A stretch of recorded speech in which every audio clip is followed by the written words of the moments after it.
Hello, everyone. Welcome. Welcome to our second day of Text and Ritual in Śākta Tantra Conference. Quite pleased to see you all back. And we completely understand that you all have shuffled your schedules to make space for this conference. A gracious and hearty thank you to you all for prioritizing our conference. To make this a good learning experience for you all, today we have put together expert speakers and interesting research topics that gives us a more nuanced understanding of Śākta rituals. Collecting insights about practice and experience from tantric practitioners yesterday, today we are going to listen to interesting textual studies, field works, and scholarly analysis. Also, unlike yesterday, we will have a live discussion session led by Professor Gavin at 4 o'clock, and we will also answer your questions from yesterday towards the end of that discussion session. Now, I would like to honorably welcome our keynote speaker, Professor Gavin and all other invited speakers, Dr. Wernicke-Olesen, Dr. Matthew Martin, and Sharvi Maheshwari. I must highlight that we have the special privilege of being in the presence of Professor Gavin as our keynote speaker. He is one of the leading academicians in the field of tantric studies, as you may already know about him, whose studies has not only illuminated, but also have redefined the field of tantric studies. His research interests are in medieval Hindu texts, especially from the traditions of Shiva, comparative religion, and phenomenology. Today, he will talk to us about the historical and semantic theorizing of Śākta tradition. His presentation slides and handouts are available to download from the link that we sent on Sunday. Alternatively, I will send those documents in the chat box as well here in this meeting. And after sharing that, we will be moving to his talk. Thank you. And I really hope that you all will enjoy today. Have a lovely day. Hello everybody, welcome to my lecture and indeed to the conference, and today I'll be giving a lecture on the history and meaning of the Śākta traditions. So I want to look at these two ideas of history and meaning, and what it is to be a Śākta tradition and what we mean by those traditions. So I'd like to take up this question of the history of Śākta traditions and the relation of history to meaning as regards text and ritual. In many ways, this is an exercise in thinking out loud and trying to bring to articulation a problem that we all sense, but that has been difficult to clarify.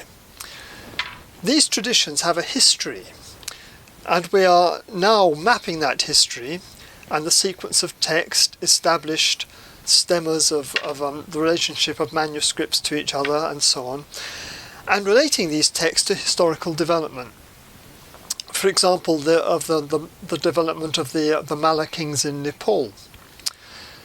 Now, this is a narrative or descriptive enterprise that is also, it's probably fair to say, an interpretation based on the best evidence. It has been impossible to thoroughly answer questions such as why these Śākta texts arose at the time that they did, who wrote them and why. What did they mean to their various communities of reception historically, and even what they mean for us today. So these are very difficult questions. These are clearly historical questions, and we need to understand these texts within the horizon of the possibility open to them at the time of their composition, and to the history of reception as well. But not only this, they are semantic questions from within our own horizon of possibility. So both searching for history and searching for textual meaning are interrelated and intertwined processes. So this morning I wish firstly briefly to formulate some idea of the history and origins of the Śākta traditions, and secondly to raise the question of what they mean both in their communities of reception and their wider significance for us today. So my overall argument will be that we cannot help but theorize these forms of religion in different ways. As historians, or even as practitioners and theologians, and that we can identify two kinds of theorizing: historical theorizing and semantic theorizing. There has been quite a lot of historical theorizing that has arguably established the temporal boundaries or temporal parameters within which these traditions arose, but there has been less of what we might call semantic theorizing, the meaning and relevance of these texts and these traditions, if any, for us today. In particular, when speaking about semantic theorizing, thinking about meanings, we are raising further questions about the relation of text to ritual, the relation of systems of knowledge to performance, and the question of whether Śākta ritual must be understood primarily in terms of syntax or structure, which is a view proposed by Fritz Stahl many years ago in relation to Vedic texts, or whether we need to understand these in semantic terms, which is probably more of a view that I will be pursuing later today. Now, to understand Śākta traditions or Shaktism, and I don't have a strong objection to the ism, we need history and semantics, because any semantic theorizing that addresses why these traditions are interesting, why we should be concerned about them, has to be rooted in historical theorizing and the establishing of the tradition's historical trajectory. So I'd like to pay attention to both in this lecture, but especially to semantic theory of Shaktism with reference to the Krama, which turns out to be a kind of phenomenology, as we'll see. So anyway, that's my introductory remarks. We've got questions of history and questions of meaning, and we've got historical and semantic theorizing. So I'd like to begin then with historical theorizing, and we can trace the development in Indian religions from textual sources, and we can develop theories of historical development without adhering to a developmental model, without adhering to an idea that, things are getting better, without a progress idea. And in particular, this is interesting, the origins of Shaktism. What are the origins of Shaktism? Shaktism itself is a strange word. It's a Sanskrit word, Śākta, plus an ism, an English ism. So Shaktism, the religion or the tradition of those who follow Shakti. So now the historical theorizing has established temporal parameters within which we're operating. And there's a cultural historian called Glassenapp, who I think is interesting here in a wider historical context. He talks about diachronic continuity through time, and synchronic structure, the structure of a tradition at any one moment. And he calls this the event. So I think it's interesting in looking at the Śākta traditions, we need both. We need to understand the diachrony, the historical development, and also the structure at any one moment in that development. So a historical tradition, if you like, is in a process of change, and so historical descriptions capture a synchronic event or chain of events that occur within a diachronic dimension. In other words, you've got this history is through time, so that's diachrony, but also we've got synchrony as it occurs at any one moment or within a shorter time frame, if you like. And Glassenapp has called this the event. And I think we need to look at both. We need to look at the longue durée, the long development through time, but also to look at the synchronic moment, to study these texts as they occurred at a particular point in time. So we can understand Shaktism in terms of an event, if you like to use Koselleck's term, or even a disruption of the diachronic historical continuity. So sometimes Shaktism might represent a disruption of the historical norm.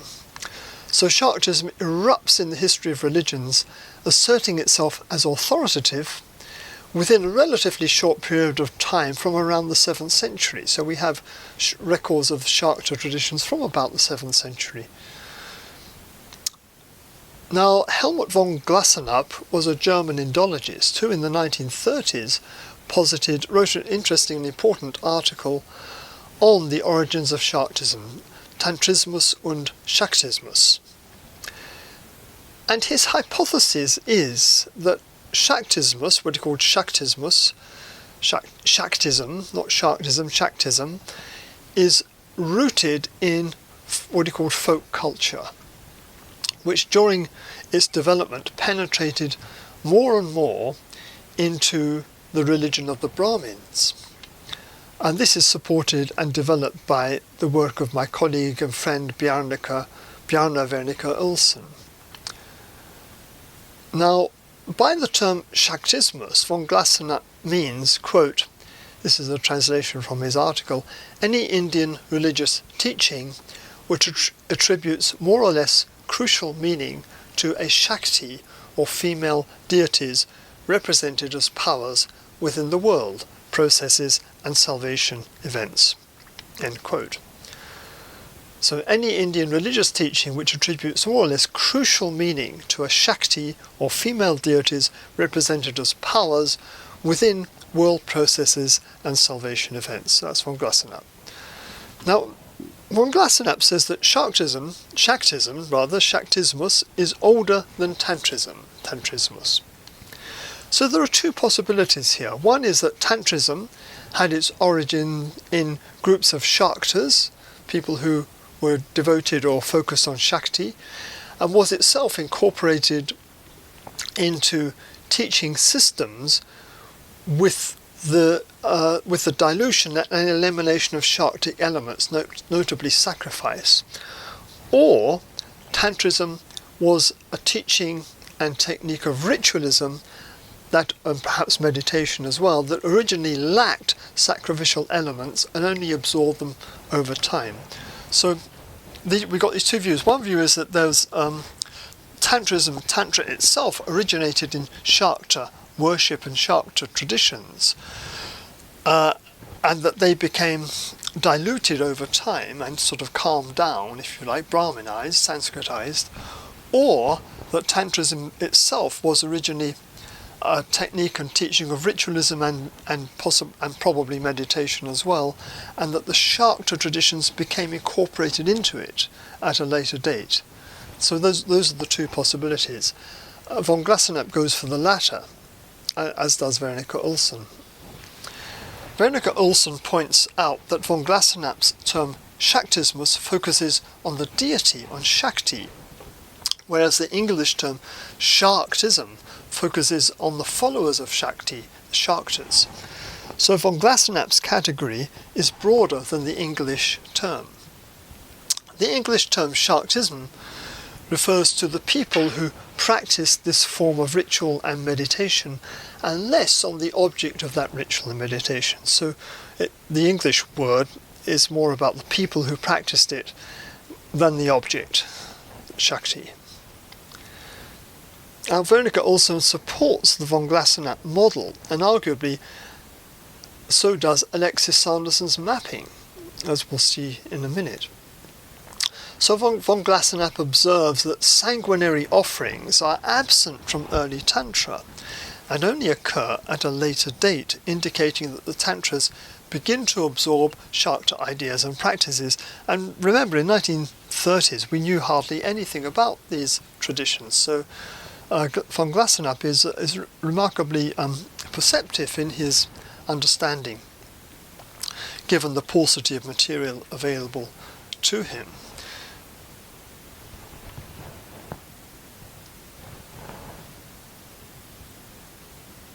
Now, the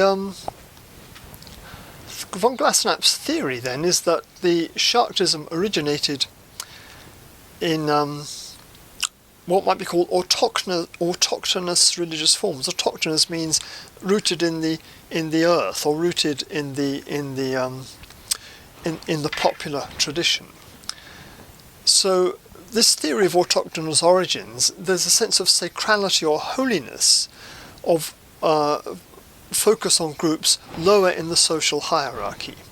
So lower castes and tribal people, avarna groups who are outside of the varna structure. And this becomes appropriated by mainstream literate Brahmanical culture. That's the basic theory. The earliest tantras that we have are Shaiva and not Śākta, and the early tantras lack the characteristics that mark Śākta texts, namely sacrifice and transgression of community worship, the melapa or melaka. So these were transgressive ritual practices that were absent from the early tantras. And there's also evidence that von Glassenapp cites from China and Japan, where we have tantric traditions preserved, and they're tantric but not Shaktic. There's no Shakta elements here. There's no sanguinary or transgressive dimensions. It's tantric deities and tantric temple worship, but not Shakta practice. So that those traditions in Japan and China might preserve an earlier form of tantrism. So von Glassenapp proposes the following hypothesis. The Shakti cult that had always existed in India only created its literature at a time when tantrism was already fully developed. The Shaktas began to write tantras following the example of other schools, providing a basis for the worship of female deities that had always existed among the lower classes, but not fixed in learned Sanskrit works. And von Glassenapp writes, this is a translation from his article, the Shakti cult, which has always existed in India, created its literature only at a time when tantrism was already fully developed. When the Shaktas began to write tantras, conforming to the example of the other schools, they gave a scientific basis for the worship of female deities that had always existed among the lower classes as a secret doctrine, but that had not yet been established in learned Sanskrit works. End quote. So he's writing in 1935. We might not use his language now, but this is von Glassenapp. Now, by scientific basis, he means shastric. So the Shakti cult, to use his phrase, becomes Brahmanized. It becomes a shastra. It becomes absorbed within the shastric tradition, whereas originally it was outside of that.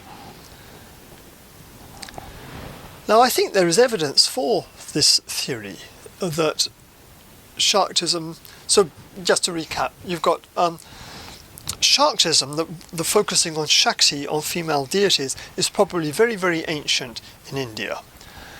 Tantrism, the development of tantric texts and tantric teachings, is distinct from Shaktism, but that Shakta texts become absorbed into tantrism at a later date, and then they develop a shastra of their own. So the incorporation of although worship of Shakta tradition is very ancient, its incorporation into tantrism is quite late, post 7th century and possibly later. The earliest tantra that we have, the Nishvasa Tattva Samhita, is a Shaiva text, mostly composed in the 7th century, and it's devoid of Shakta elements. The earliest elements of that text go back to the 5th century. So this is the earliest text that we have. The Samhita, the collection of the compendium, if you like, of the truth, of the Nishvasa, the breathing out of Shiva. So Shiva breathes out this truth, which is collected in the Nishvasa Tattva Samhita, a text which itself is coming from ascetic Shaiva groups in its origin.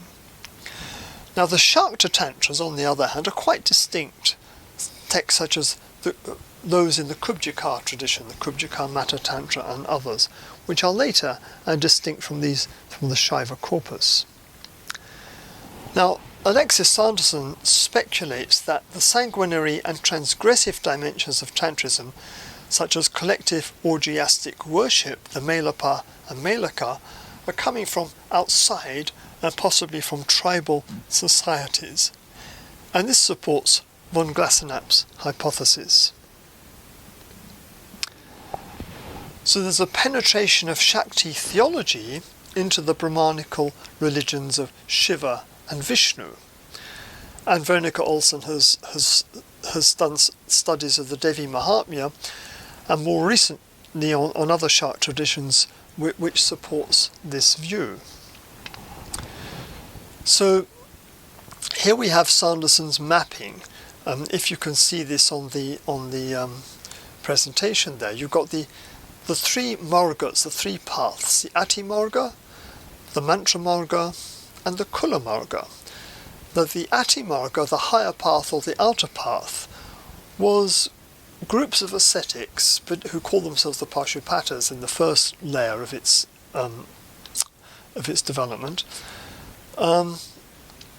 which restore itself as exceeding or going beyond the Vedic tradition. So we have the four stages, the four ashramas. Well, the Ati Marga was the fifth ashrama, if you like, regarded itself as the fifth. And the Pashupatas were ascetics. They became very powerful, very influential groups, and owned lots of monastic land, for example, in northern India. And Somnath, there's a great book by Romila Thapar called Somnath, which was a monastic institution and temple owned by the Pashupatas. They had further developments, the Lakulisha and Karpalikas, who are the skull men who became notorious in Sanskrit literature. Now the Karpalikas are influential on Śākta traditions. So we got the Ati Marga, the ascetic path, and then we got the Mantra Marga, the path of mantras, which is normative Hindu, although the word isn't used, but this is Shaiva Tantra, let's call it that, Shaiva Tantra, which existed as a householder religion for the backbone of the tradition of the Shaiva Siddhanta, which became mainstream worship, tantric worship of Shiva, and it's non-transgressive. And then you get non-Siddhantika traditions, sometimes referred to as Kashmir Shaivism, although it existed beyond Kashmir. And Alexis Sanderson shows how that there were two main divisions of these texts: the Mantra Pita, the seat of mantras, texts like the Svachanda Bhairava Tantra, and the Vidya Pita, the throne of the Vidyas, the female mantras. And this is an embodiment of the Kula Marga, this third path, the path of the Kula, the path of the family of female goddesses, of goddesses. And these are divided into, in particular, the Shakti Tantras and the Yamala Tantras. So this is Alexis Sanderson's mapping, which I would encourage you to read, because he's clearly articulated the whole mapping of the area. Now, texts of the Kula Marga, the path of the family of goddesses, are called the Kula teachings, the Kula Shasana. So as the teachings of Shiva are called the Shiva Shasana, as the teachings of the Buddha are called the Buddha Shasana or Bauddha Shasana, these are the Kula Shasana, focus on the propitiating the goddess Kuleshvari with or without Bhairava, surrounded by 8 Shaktis, 8 goddesses, 8 mothers.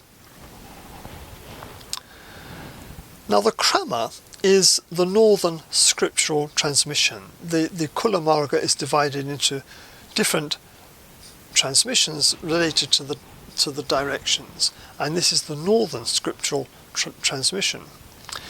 And its literature comprises texts of human authorship, 3 texts that share the title Mahanaya Prakasha, and the Chid Gagana Chandrika of Srivatsa, dated to around 1300. Now, I'm using the Krama as an example of a Śākta tradition, because it introduces something new into the tradition, both theologically, I think, and also and possibly a transgression comes within the Krama tradition. Although it's a bit contradictory, because on the one hand, the Krama tradition claims to have no mudras, no mandalas, no ritual accoutrements, and yet on the other hand, it does seem to introduce this transgressive dimension as well. So the Krama means gradation, or system or sequence of deities, sequence of practices perhaps. It seems to introduce a new metaphysics. Now here, the goddess is identified with a cosmic consciousness, to use a phrase from long ago, and with a cosmology in which the highest realm is called the sky of consciousness, the Chid Gagana or Chid Vyoma, or the space of consciousness, Chid Akasha. So this is a new term, I think, introduced with the Krama. It may be older, but I think it's developed within the Krama tradition. And in this Krama, in this metaphysics, the great being, the Mahasata, the great being, is identified as the goddess. And this goddess is invisible in herself, or this consciousness is invisible in itself, like light, which in itself is invisible, but allows things to be seen, but is the condition for illumination. And the text says that this shines everywhere like the sun.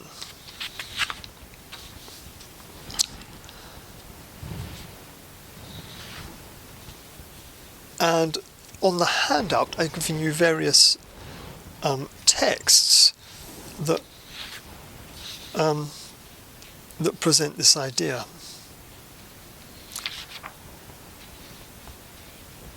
So within this fundamental metaphysics, you've got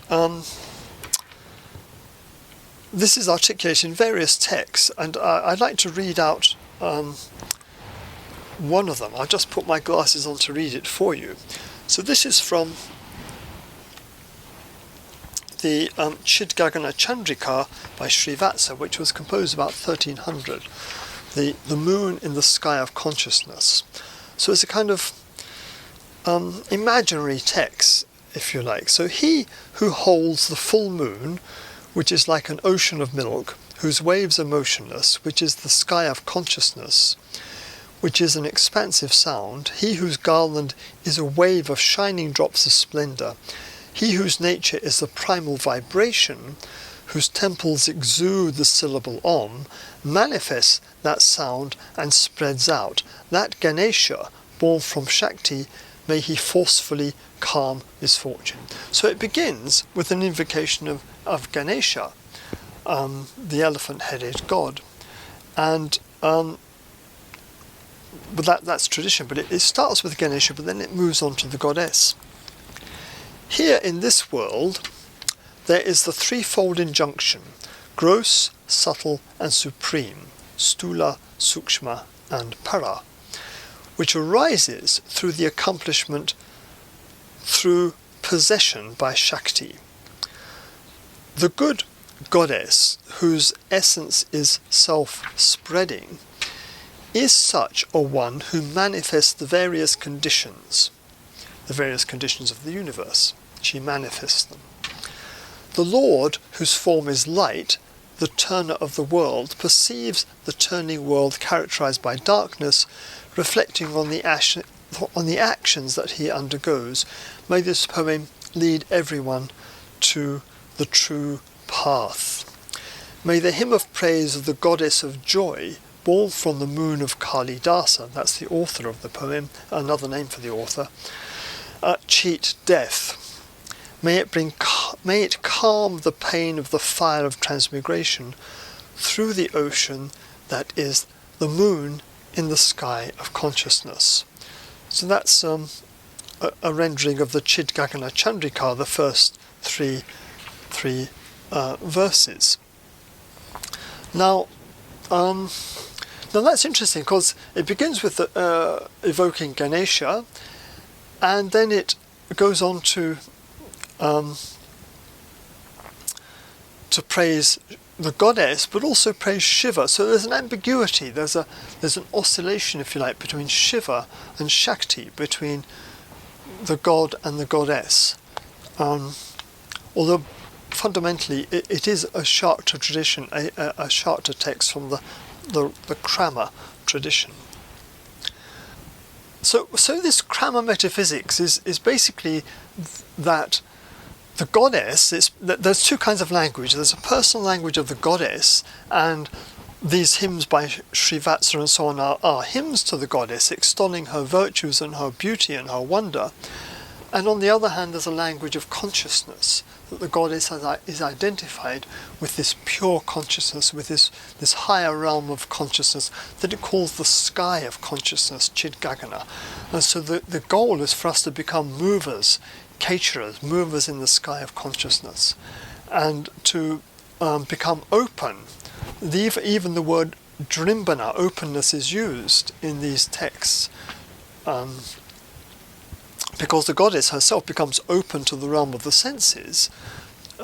She faces out into the world, and in a sense our job, in order to seek liberation and salvation, is to face inwards and upwards to the sky of consciousness, to withdraw, if you like, from the world of the senses and turn our faces inwards and upwards, in the kind of converse to the idea that the goddess actually faces outwards. Now, Krama's system has 4 cycles or chakras, wheels or cycles of worship and explanation, if you like. And these 4 are emission, maintenance, destruction, and the nameless. So emission is Srishti, the Srishti Krama. The goddess emits the world. So the world, if you like, is a coagulation or a solidification of the goddess, of her being. She emanates as universe. Secondly, she maintains the universe. She keeps it going. And thirdly, she destroys the universe. She reabsorbs it back into herself, this samhara krama, this reabsorption of the universe. And fourthly, she's also characterized as the nameless one, the Anakya chakra. She is the nameless. And what is it? The nameless means that she's ineffable. She is beyond language. She's beyond opposites. She's beyond the grasper and the grasped. She's beyond the perceiver and the perceived. She's the essence of the universe, but also transcends the universe. I suppose in the language of Shiva, she's Vishvatirna, she's transcending the universe, and Vishvatma, and pervading the universe. Now this is interesting because this is a sort of metaphysics, but it's also psychology in a sense. Abhinavagupta, in I think it might be in chapter 29 of the Tantraloka or the Tantrasara, talks about an emanation of 13 Kalis. And these Kalis are goddesses, but they're also states of mind, states of consciousness. So she emanates as the world and as the objects of our awareness, and then she contracts those objects of awareness back into herself, and then contracts that contraction back into herself, and so that there's finally only a trace of what was previously experienced, and even that is finally absorbed back into its kind of almost into nothingness, like contraction into a black hole. So this is a very interesting text that about the emanation and absorption of consciousness back into itself.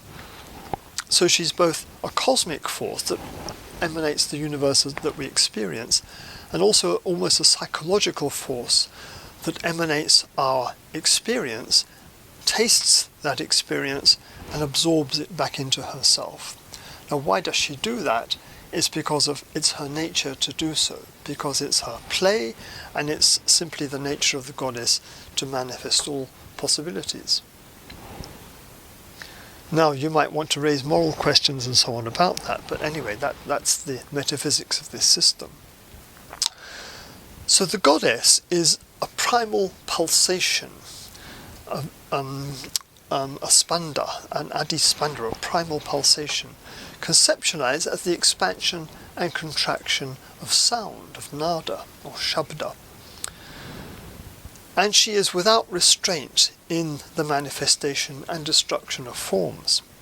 It's her nature to manifest all possibilities, which she does, and this is conceptualized as the emanation and contraction of vibration, which is sound, primal sound.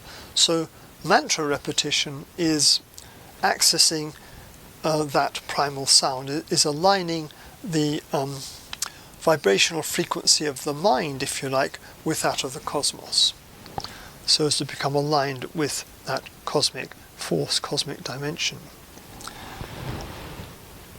Now, her cosmic functions, as I said, are creation, tasting, and consuming the objects of experience. She creates the objects of our experience, she tastes them, and she consumes them, she destroys them. And she does that through us. And her raison d'etre in creation seems to be the sheer aesthetic pleasure of tasting her own forms that are the world. It's almost as a rasa, an aesthetic pleasure that the goddess has in manifesting the universe, tasting it and consuming it over and over again. So in a sense, what's the telos? What's the purpose of the universe? The universe is an end in itself. The goddess is an end in herself, and her manifesting the universe is an end in itself. It has no telos other than her experiencing of her own form, her own creation, in the joy of that own. The telos is the joyful experience of tasting her own being. But there is a telos for us, which is liberation, final liberation. Now, you've got this very refined metaphysics, but also it seems that the Krama supports transgressive practices, collective worship involving the loss of inhibition, and breaking Brahmanical codes regarding sexual morality and excessive drinking. It sounds like an Oxford undergraduate party, some of these practices that they describe.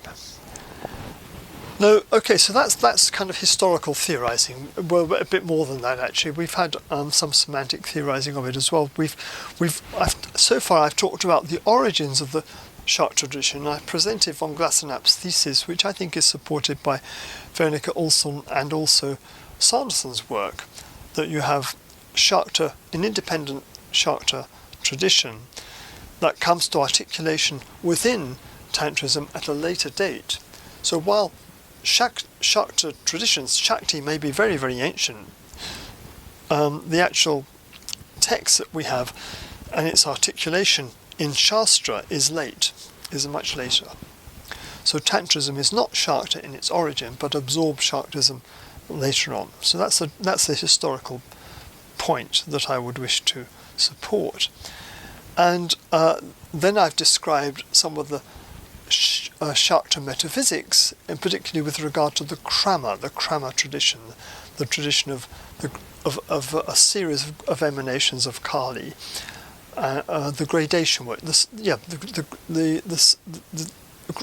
gradation worship, if you don't want to call it that. Krama means gradation. And now I want to look at the semantic theorising, if you like. So these traditions are what we might call semantically dense. There's a lot going on here. It's a combination of refined metaphysics with bodily focused transgressive practices. Now that in itself is an interesting combination. So what are we to make of all this?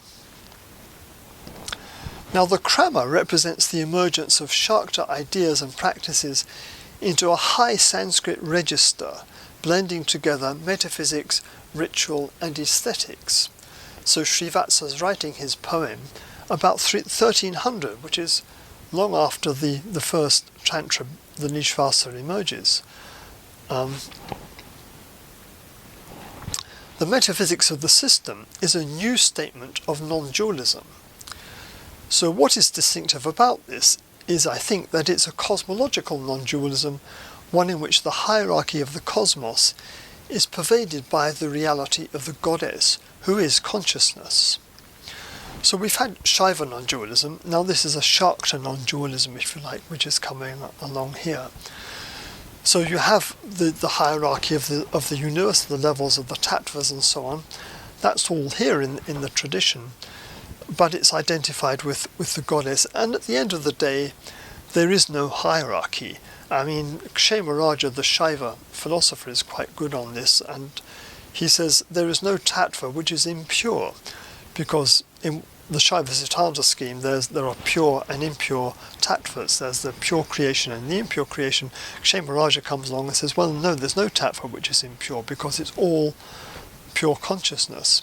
And so likewise here with the Śākta traditions, we have this idea of non-dualism, that the world is consciousness and also the goddess, and that there is no reality which is impure. Now, this might raise moral questions, interesting questions. So, now uncovering the textual layers of this is also uncovering cultural layers. So, I think it's interesting because the mode of study, the way we study these things, also I think reveals historical reality of these traditions and raises interesting metaphysical questions about the meaning of these traditions and their relevance today. Now, I would like to speak about, this isn't in the handout, but what we might call a cultural ontology. Now, what do I mean by that? That we can understand the Śākta traditions through a cultural ontology. And by cultural ontology, I want to distinguish that from social ontology. Social ontology is the idea that social forms have a being. There's a being and an existence to them. And it's just a funny word for saying that social forms, social realities exist. But you could also talk about a cultural ontology, which means that cultural forms exist. They're real. They're not illusory. And I would like to posit this as a resistance to social reductionism, if you like. And I think talking about a cultural ontology is speaking in a phenomenological language, and that's the way we can proceed to understand these traditions. So there are living traditions still, particularly in Nepal, of Śākta worship, but we also have these texts, this body of textual material, which we need to understand. And so through a combination of textual study and study of traditions themselves, speaking with people who are Śākta worshippers, we can get a good sense of what it is to be a follower of Shakti in today and also in history. So now this is kind of a method, if you like, whether you're a Śākta follower, whether you're a practitioner, or whether you're not, it doesn't matter, because this is a method of understanding the tradition, a method of understanding ourselves in a sense. So a phenomenological approach is one in which you suspend judgment regarding the truth or falsity of the tradition or the claims in the first instance. It's what Edmund Husserl called the phenomenological reduction, or the epoché, the suspending. He called it suspending the natural attitude. We have a usual understanding, a way of going about the world, so we have to shift out of that into the phenomenological attitude, which is one in which we suspend the question of the truth or falsity of what we're experiencing, or the truth or falsity of the being behind appearances. Now we could do that in the study of texts, we can do that through philology. Philology is the study of texts. It's a science, if you like, science of language, and that allows us to expose what the texts are really saying, who compose them, what their origin is, and these historical questions, the layers of the text and the time in which they were written.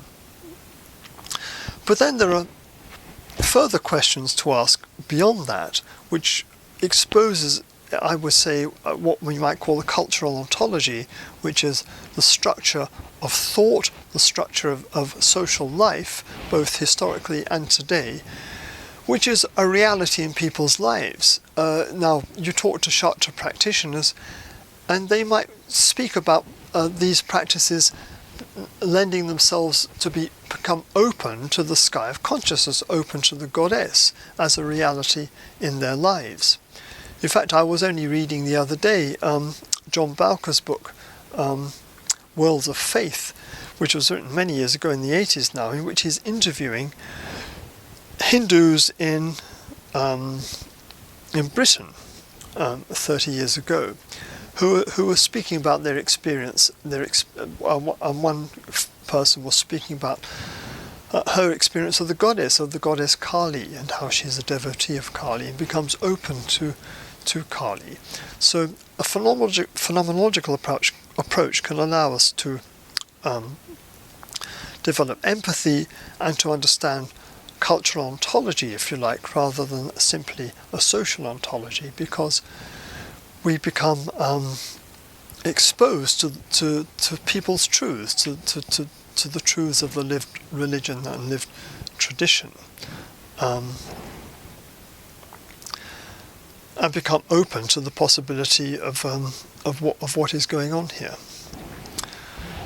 So cultural ontology, as part of a kind of broader semantic theorising, might be, it partly comes from phenomenological idea that there are regional ontologies. There are areas of human life, areas which are specific to themselves.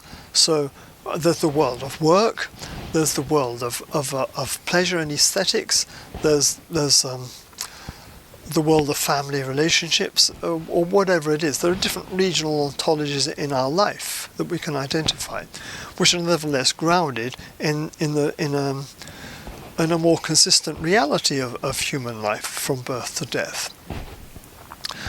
And these are real, these are not unreal.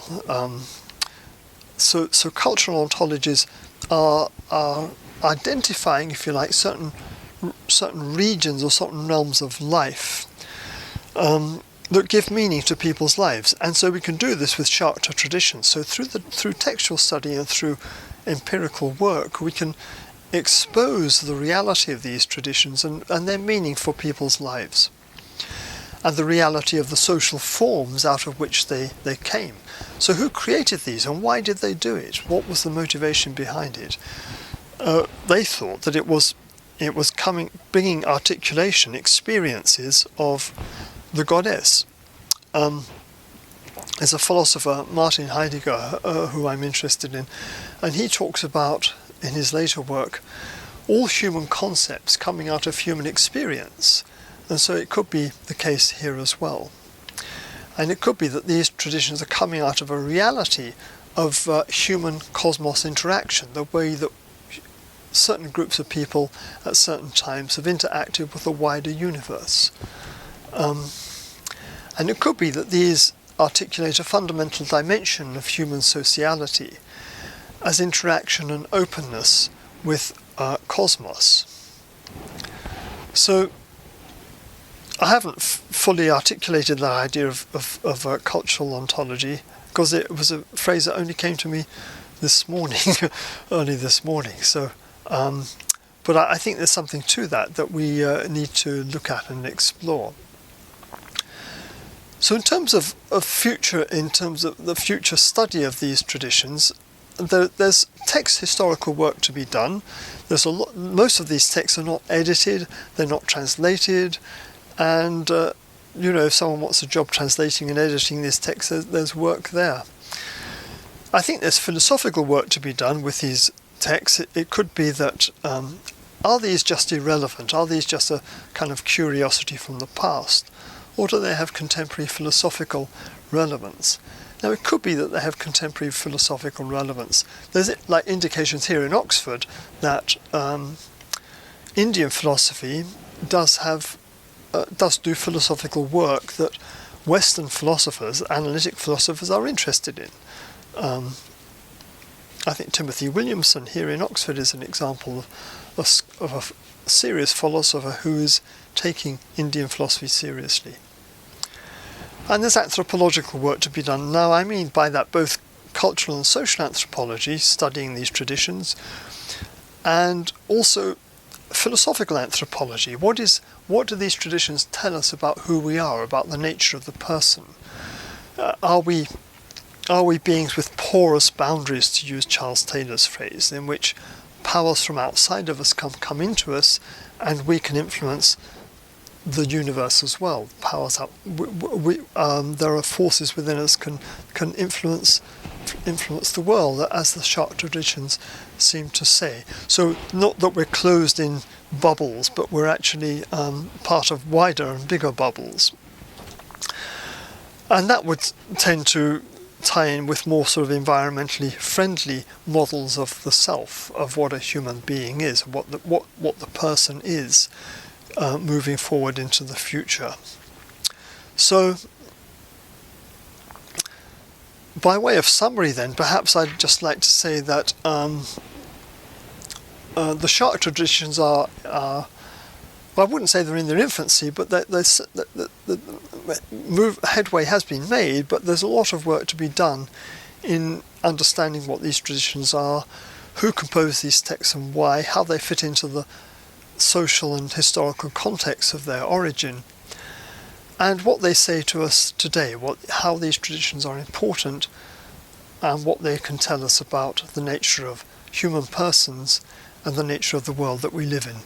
Thank you for your attention.